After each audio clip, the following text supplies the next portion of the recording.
build some good buildings here and there. That doesn't mean to say we need to have more colonialism to get more buildings. We can get good buildings without having colonialism. So I think in all these cases that we can say, well, yeah, that's how it happened. And the slavery that Nietzsche's talking about is the slavery of people being enslaved by all the things they're enslaved by now, which is not particularly in Western societies the government, it's more big corporations and so on. Does that begin to answer your question? Yes, I think I came to the point, yes. So it's true, I agree that Emerson is very much aristocratic in taste. Maybe I will put the difference between the two in the fact that according to Emerson, potentially all men can mature as individuals and in a way reach autonomy.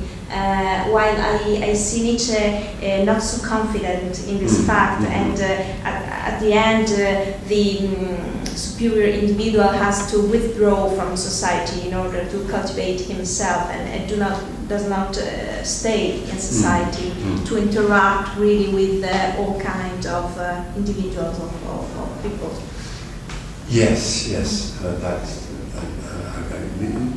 These are tricky questions, aren't they? Because again, I think of the whole Chinese tradition, whereby there's always an acknowledgement that the Chinese are someone. I forget who it was. Someone the other day said, the two things the Chinese are great on are food and education, and it's true. They're very good at both, and they're always open to anybody being educated. And that we will never fail to be surprised at what happens if you have that openness. But I think at the same time, as you said, that they're also with Nietzsche, which is to say, but the fact is, and it looks like an empirical, something that you can sort of verify empirically, large numbers of people have no interest in this stuff. They'd rather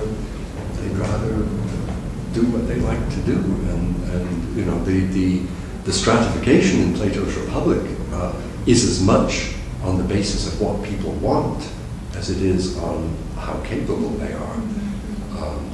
Because the warriors are willing to say the pleasures of the body and money and so on, those are nothing to me. I'd rather expose myself to dismemberment and death on the battlefield. And then, of course, the pleasures of philosophy, way above that. We don't even care about honor and glory and reputation. We're in something completely different. And, you try to sell that to the people as a whole. You're crazy. Why would we want to think about philosophical ideas or read Plato? No. Thank you.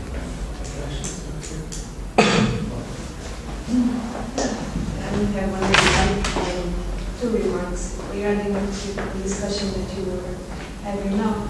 I'm not sure that when Nietzsche speaks about democracy, aristocracy, and so on, he's necessarily speaking about political movements in the strict sense of the word. I think it's being means something wider than that. And that's one could even defend that Nietzsche is democratic. Actually, there's some thesis in him or some ideals in Nietzsche that would only be accomplished in a democratic system, like, for example, the competition.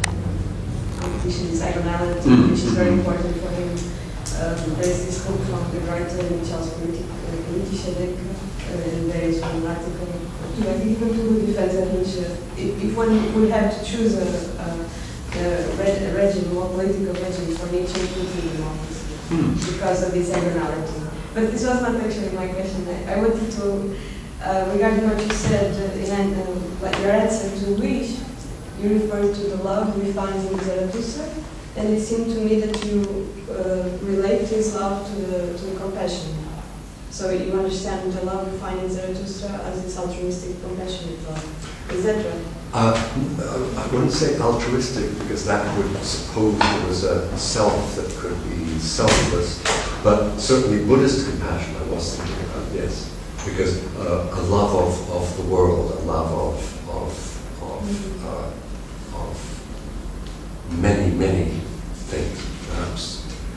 yes, even a love of the world,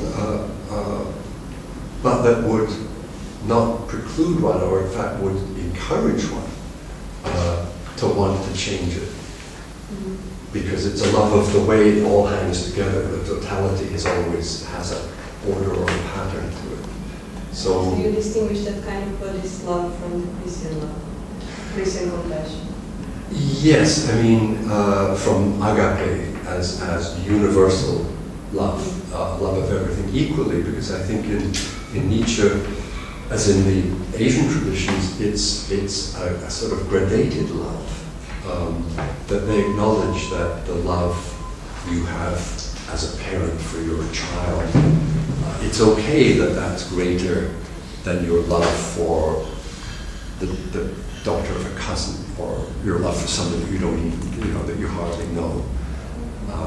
And so That could be, I just think that Zarathustra implies a big criticism of compassion, at least in Christian sense. There's even a passage where it says one should not be connected through Mitleid, but through Disquiet. Connected to the others, not through their suffering, but through their right. And Zarathustra, for example, is the man of great love, but also of great contempt for human beings. It seems to imply that Zarathustra's love for human beings also implied a big despise and big disgust. Zarathustra is the one who has difficulties in accepting the eternal return precisely because of human beings. And so it's difficult to see like that Zarathustra has this compassionate love for human beings, at least in the Christian sense. It seems to me that Zarathustra tries to revise and reformulate, rise a new idea of love, which is precisely opposite to the Christian love. But you meant another one. Yes, right. I'm not sure. I'm not sure if it's the opposite of the Christian one, but I agree with you. It's certainly different. What I think is important, though, is that you're right about the great love and the great contempt and so on. And but for Nietzsche, you can't love, or at least it's not any kind of an interesting love for Nietzsche, what you don't understand, what you don't know. And so he says, loving oneself, Zarathustra says, is the most difficult of arts. Why? Because we don't know ourselves. And we don't know ourselves because much about ourselves is contemptible and is slippery and disgusting, like an oyster, he says. And so there's a movement, I think, that's important in Zarathustra, where whether it's despising, being contemptuous of, or being aggressive towards, wanting to get rid of, that people always complain that Nietzsche's such a horribly violent person, and there's Zarathustra taking the hammer to the stone of humanity and so on. But all that has to be settled in one's own soul first for Zarathustra. That he says you can't love anyone else until you've loved yourself, and you can't love yourself until you've known yourself, and that means despising yourself because it's all. But I think it's more interesting in this great love of Zarathustra is that this great contempt is not opposed to great love, it's the conditional possibility of this love. And Nietzsche says this in passage of the Nafas that you can only love when you despise, and the more you despise, the more you love. Right. He said that love without despise would be some kind of veneration. Only this despise, that's the way I understand.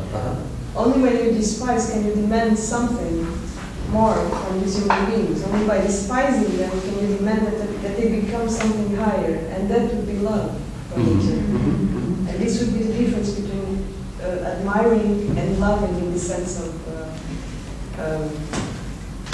bringing the best, or bringing more, demanding to be higher. I think that's the Nietzsche, Zarathustra's role in Zarathustra, to demand that human beings become higher. Yes, right. And for that he needs despise as a component of love. Right. But no, I totally agree. But I do think that for Zarathustra, he has to start off with himself, and therefore there's. Again, this is the influence of the East Asian stuff on my reading of Nietzsche, because they're always doing that. They're the Confucians, the Taoists, the Buddhists. They're always saying, pointing out how easy it is to either sort other people out because they're not doing things right, or to help people, namely make them more like me. They're saying, no. You have to understand them on their own terms, and you have to understand you, and you have to get those, what Nietzsche would call this changing of perspectives. You have to really understand that first. So I think that I agree with you entirely, but I just think that the contempt starts at home, because it's so easy for me to despise in others what is actually my greatest fault. And I think Nietzsche sees that very clearly, and Zarathustra sees it. And that's why he says the contempt begins at home. And any hammering of people, that had better begin at home as well, because it's so much easier if you are the people that aren't in shape, and I know what's right, and I'll knock you into shape with my Zarathustrian hammer.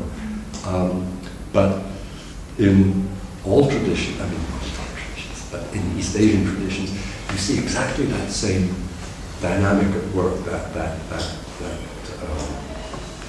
an awareness of what we would call projection, of our shortcomings onto others, and that even, let alone getting people to shape up, but even helping people, the world is full of do-gooders, it sounds very good, it looks as if they're helping people, but all they're doing is they're trying to make those people more like themselves. Those people might want things different from what I want. So I better understand them first so that I'll know what would genuinely benefit them. And that's awfully hard to do. But I think if you go through the self-contempt and the self-love, then you can see because it starts from an acceptance of oneself and if you're lucky, 50% of oneself that's contemptible. And then we don't necessarily have to see all that out in other people, because we're sensitized to the fact that it might be coming from us. Now, the chances are that there will be things that, we're all human, there will be shortcomings, but at least on the basis of my own self-knowledge, I'm much more likely to raise people up, help them, if I'm aware of that dynamic, if I'm self-aware in that sense. And I think so in both cases, as I say, starting with oneself is a benefit, because it short circuits this do-gooding, which means I'm imperative. The same thing happens all the time. The child isn't me. And so many things that a parent does for a child is to make the child more like me. Well, the child might benefit from being very different from you in many ways. You see what kind of love exists